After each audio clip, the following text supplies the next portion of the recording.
Bonjour tout le monde et bienvenue chez nous. Aujourd'hui, je reçois pour vous un personnage dont la voix puissante résonne dans la région tous les matins depuis 36 ans. C'est l'homme du matin de CIAL-FM de Rivière-du-Loup, Daniel Saint-Pierre. Roméo Bouchard, bonjour. Bonjour. Merci de Daniel. m'accueillir. Ça me fait vraiment plaisir d'être là. Je suis honoré. Ben, je suis très heureux que vous ayez accepté de venir nous rencontrer ici. Et j'ai eu par le passé plusieurs occasions de répondre à des entrevues de votre part. Mais c'est la première fois que je vous rencontre en personne. Oui, c'est vrai. C'est étonnant, hein? C'est vrai.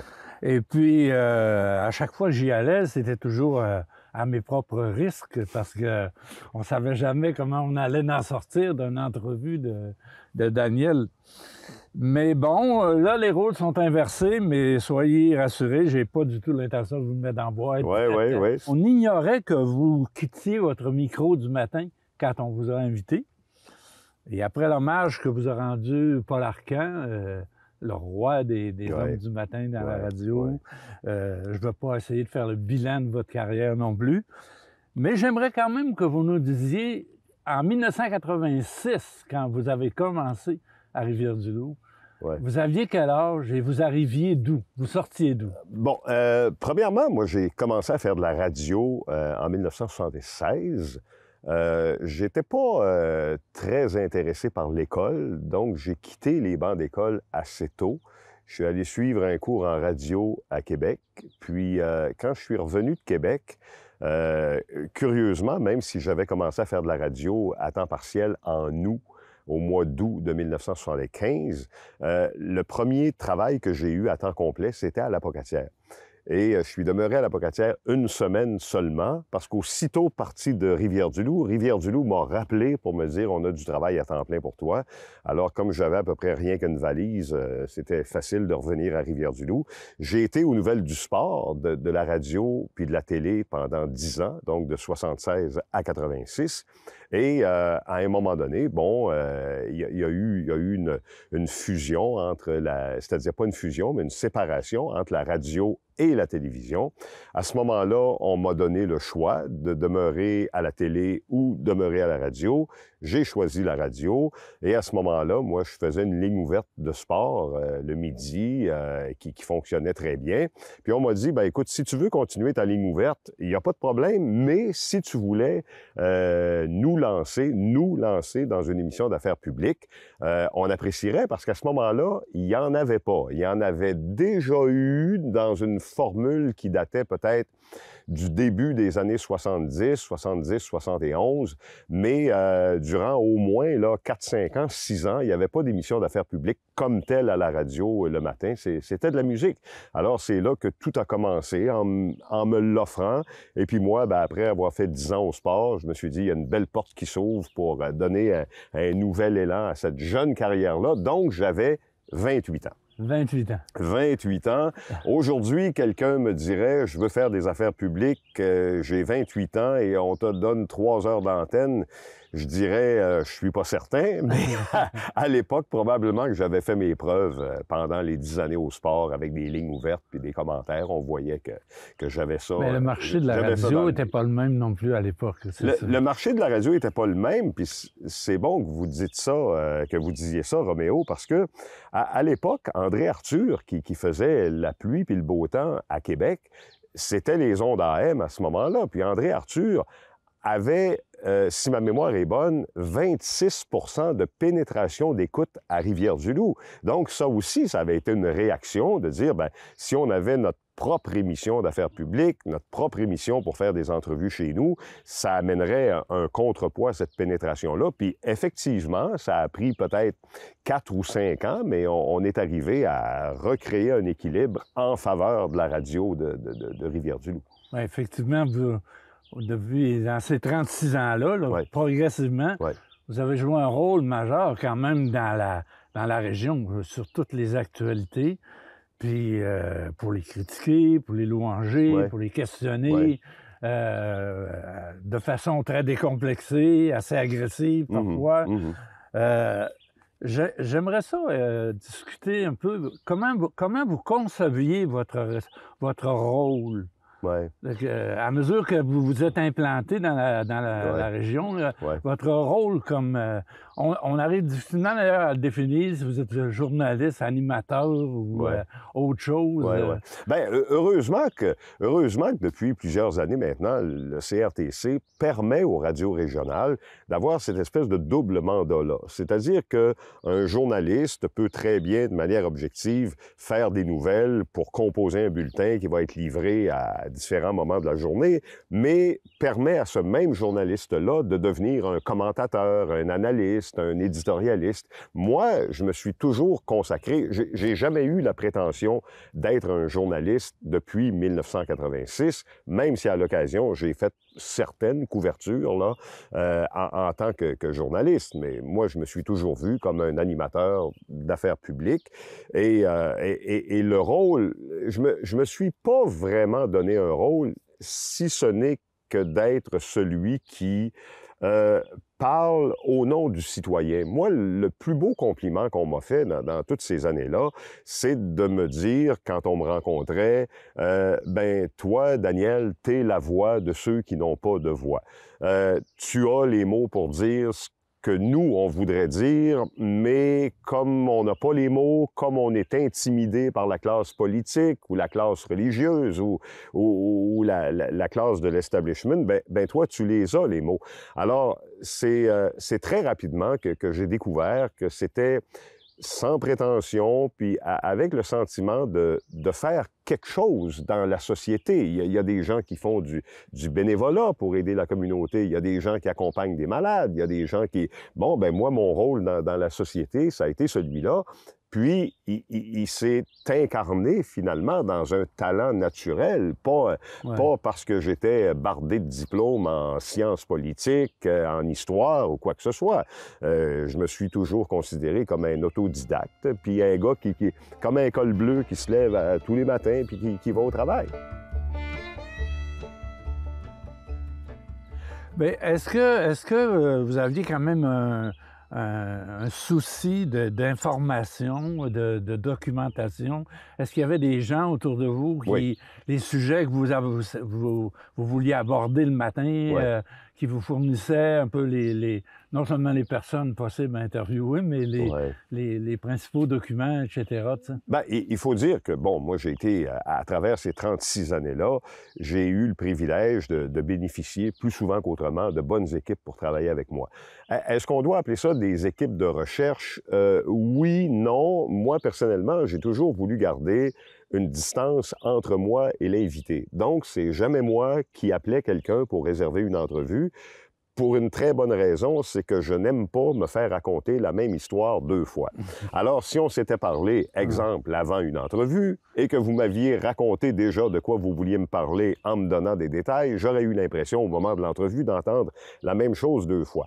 Alors, je pourrais dire que 90% de ce qui me guidait en entrevue, c'était beaucoup premièrement, l'idée que je me faisais d'une situation avant que cette entrevue-là démarre, et ensuite, les réponses qui m'étaient données m'alimentaient pour formuler les questions suivantes. Alors, ça a été ma manière de travailler toutes ces années-là avec beaucoup d'instinct et surtout d'avoir pendant 48 heures et parfois un peu plus, commencer à mijoter comment je pourrais, puis de temps en temps aller chercher un complément d'information pour être certain que ce que je croyais être une bonne question par rapport à la réponse que je pourrais avoir pour me confirmer dans mes intentions, si on peut appeler ça comme ça. L'idée de lever des primeurs, là, des scoops, là, Ouais, puis de lever d'une certaine façon, des scandales, ouais. est-ce que c'était important dans le travail? Oh, c'est important, le mot est un peu fort. Moi, je dirais plus que, pour reprendre l'expression, quand il faut y aller, il faut y aller. C'était un peu plus à ce niveau-là. L'idée est pas de vouloir à tout prix. C'est tout simplement que quand ça se présente, quand la question est posée, quand la réponse vient pas, quand un dossier va s'étirer, puis qu'on a absence de résultat, ben c'est le temps de mettre de la pression, puis plus les gens veulent nous dissimuler de l'information, ben plus qu'on va travailler fort pour obtenir cette information-là. Et c'est souvent là où ça peut monter en épingle, puis devenir conflictuel en souhaitant que ça ne soit jamais personnel, mais on n'a pas toujours de contrôle là-dessus. C'était quoi votre barème, là? Vous disiez tantôt que votre rôle était essentiellement d'exprimer ce que tout le monde pensait en silence, là, sans le dire. C'était quoi votre barème, votre contact avec cette population-là, ce monde ordinaire-là, qui vous permettait d'avoir la note juste? Bien, c'était Moi, je suis pas un gars qui aime énormément être entouré de beaucoup de personnes, mais je suis quand même quelqu'un qui écoute beaucoup et qui va capter ici et là des informations, des commentaires, des réactions. J'ai eu, je dirais, le bonheur d'œuvrer dans différentes sphères d'activité, sur le plan social, l'organisation d'événements, ce qui a fait que dans le temps, j'ai gardé plein de contacts avec des gens qui, quand ils me rencontrent, eux, ils savent de quoi ils veulent parler. Vous comprenez ce que je veux dire? Vous étiez identifié par tout le monde. C'est ça. L'impression ou le sentiment qu'ils ont au moment où ils te rencontrent puis qu'ils te parlent, bien, ça peut être parce qu'on va les croiser au restaurant, ça va être parce qu'on les croise en attendant dans la file au cinéma. Puis, naturellement, il y a ce que l'actualité d'elle-même propulse dans l'univers médiatique, là. Les engagements, les promesses qui sont tenues, qui sont pas tenues, et on pourrait en parler, mais je veux pas aller là-dedans parce que je voudrais pas qu'en laissant l'entrevue, je laisse aussi des traces de sujets qui m'ont préoccupé plus que d'autres, là. Non, c'est pas mon idée non plus, c'est de voir, parce que c'est une énorme responsabilité, dans le fond, que vous portiez. Vous étiez écouté, vous étiez connu, vous étiez identifié. Alors, comment on vit avec ça? Puis je comprends que les gens, dès que vous mettiez le pied dehors, les gens vous abordaient. Oui. Bien, ce côté-là des choses, il faut dire que, de manière générale, les gens d'ici sont quand même respectueux. Moi, j'ai souvent été abordé par des gens qui venaient me parler, mais jamais d'une manière qui pouvait être désagréable, puis pas à un rythme non plus qui devenait désagréable. Et j'ai besoin d'une seule main pour raconter que parfois, bon, il y a des gens qui étaient peut-être un peu plus agressifs, mais souvent derrière cette agressivité-là, il y avait un verre de trop, là, c'était rien que ça. Mais la responsabilité comme telle de porter ça, ben justement, parce que je suis quelqu'un qui n'a pas besoin d'être entouré de plein d'amis, puis durant toute cette carrière-là, je disais que j'aimais mieux avoir les mains libres de livrer mon opinion que d'aller prendre une bière ou un café avec quelqu'un qui faisait l'espace public.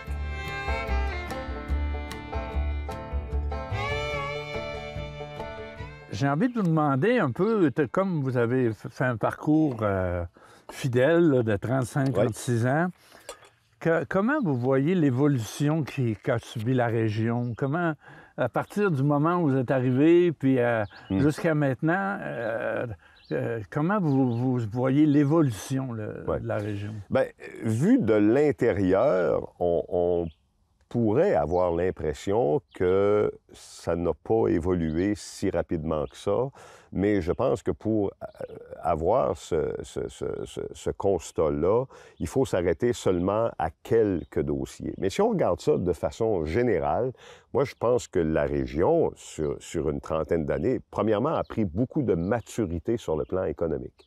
Ça, pour moi, c'est absolument indéniable. Sur le plan économique, la région a pris beaucoup de maturité. On a seulement qu'à regarder tout ce qui s'est fait comme développement de parcs industriels ou de zones industrielles dans nos communautés.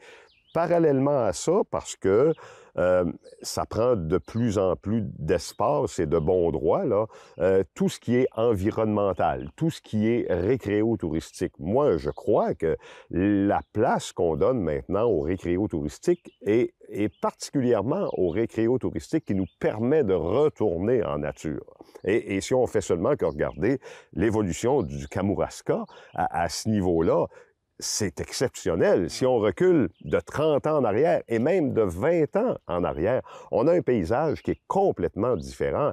On a des offices du tourisme, on a des gens de développement économique, puis de développement économique et touristique, parce que souvent dans les plus petites communautés, les deux sont jumelés, qui ont fait un travail extraordinaire, c'est sûr. Une offre de qualité aussi. Une offre de très grande qualité, avec quelque chose qui était déjà là. Oui, le produit est là. Il fallait simplement il n'était pas mis en valeur. Mais moi, ça me frappe aussi parce que dans les débuts des années 90, quand on a commencé vraiment à intervenir avec Michael Schmutt, Héritage Kamouraska, tout ça, il y avait, je dis aux gens, là, vous voyez tout ce qu'il y a à Kamouraska en ce moment, les boutiques, la boulangerie, les ateliers, tout ça.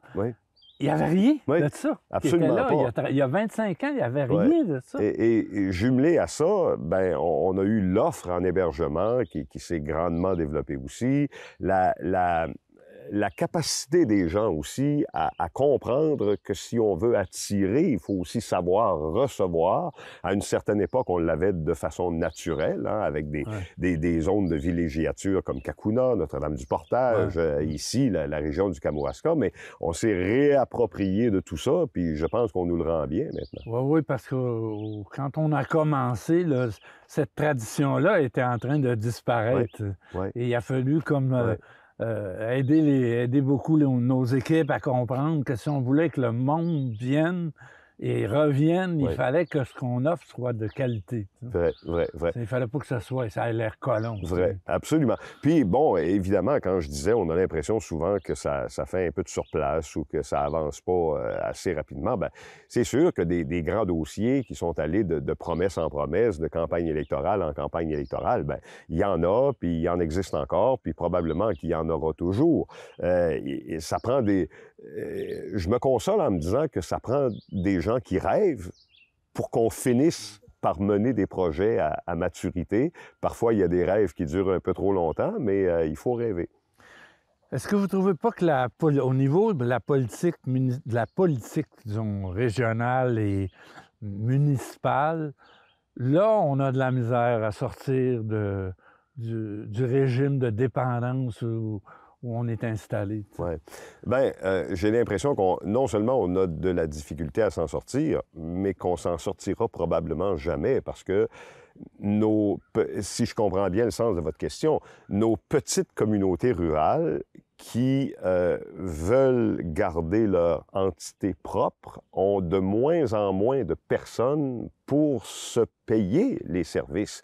Alors, les gouvernements qui, à l'époque de la réforme Harel, se sont fait sérieusement avertir que les fusions forcées, on n'en voulait plus, bien aujourd'hui, ça donne que les gouvernements doivent subventionner parce qu'ils ne peuvent plus imposer le regroupement entre municipalités et ça amène des comptes de taxes élevés, ça amène des projets qui se font à coût de subventions. Puis c'est pas seulement dans les petites communautés. Quand on pense que les grandes villes doivent demander des subventions parfois pour tout et pour rien, que ce soit pour mettre des toilettes dans un parc ou pour restaurer un bâtiment. On demande des subventions, puis le gouvernement nourrit la bête en ayant de plus en plus de programmes, de plus en plus diversifiés. Oui, puis c'est fragmenté. C'est que ça fait l'affaire du gouvernement, dans le fond. C'est qu'on reste avec des autorités locales qui sont très fragmentées, qui sont toutes incapables d'assumer leur... Et même ces entités fragmentées-là le reconnaissent que la fragmentation n'est probablement pas la bonne réponse à tout, mais du même coup ne sont pas prêts à s'unifier ou à remettre tout ça en question puis repartir avec des nouvelles structures. Peut-être un mot sur l'évolution des médias. Oui.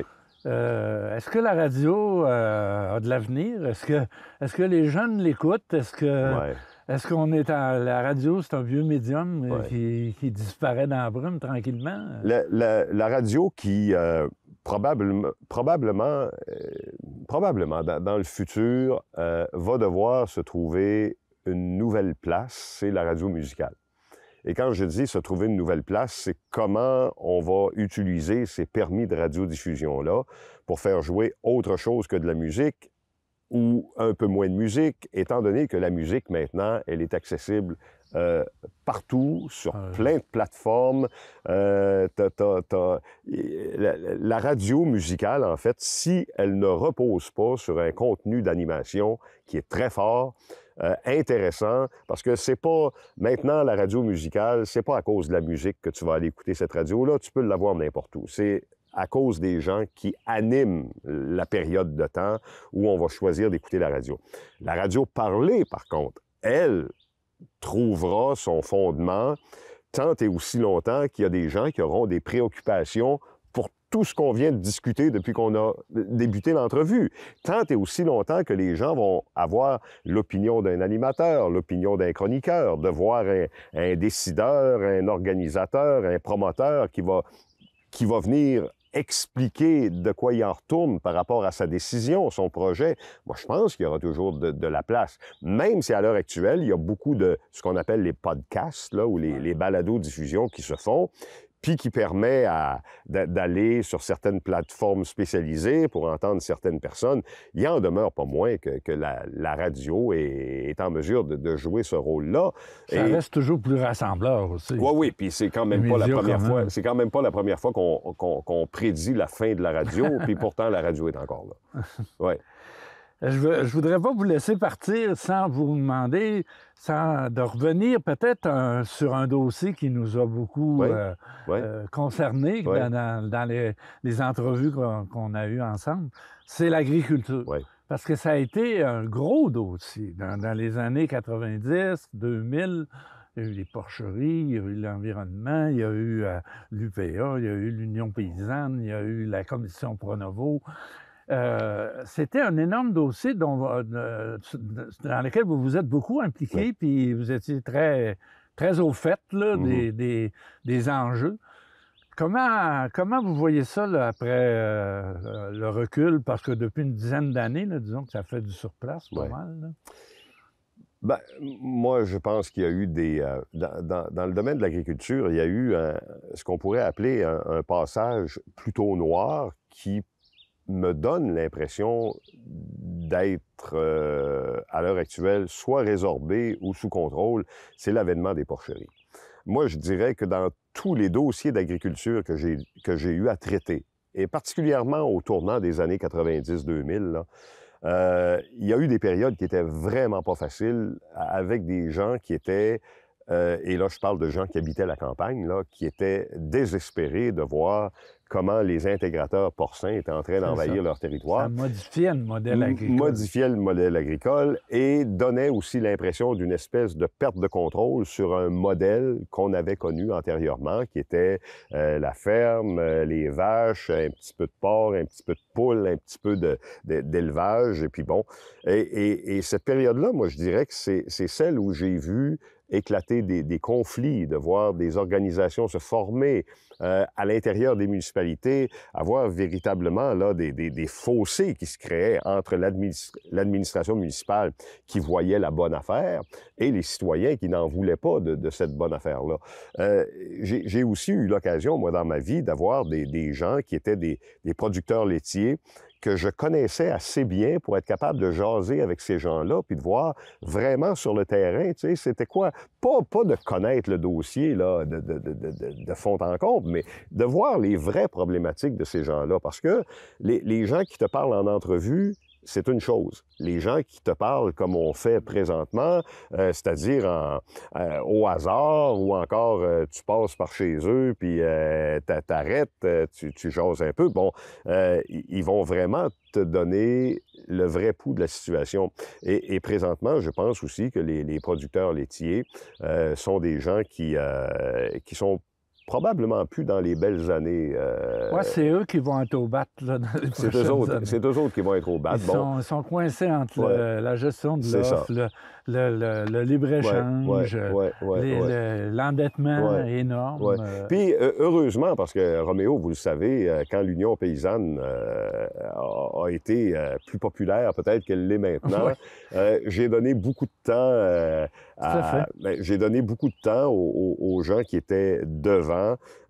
François à l'Île Verte, vous ici dans le Kamouraska. Puis ça me tenait à cœur parce que franchement, je croyais à ça, puis j'y crois encore aujourd'hui, qu'à un moment donné, des fermes à dimension familiale, ça devrait pouvoir non seulement s'installer, mais vivre, puis aider à faire mieux vivre aux alentours. Puis je sais pas, j'ai un peu l'impression qu'on a lancé la serviette de ce côté-là. Oui, ça bouge pas. La question, c'est que c'est très difficile d'avancer parce que ça débloque pas. Alors moi, ça fait 40 ans que je me bats, puis je dis souvent aux gens, j'ai rien gagné. Paul Arcand disait ça aussi.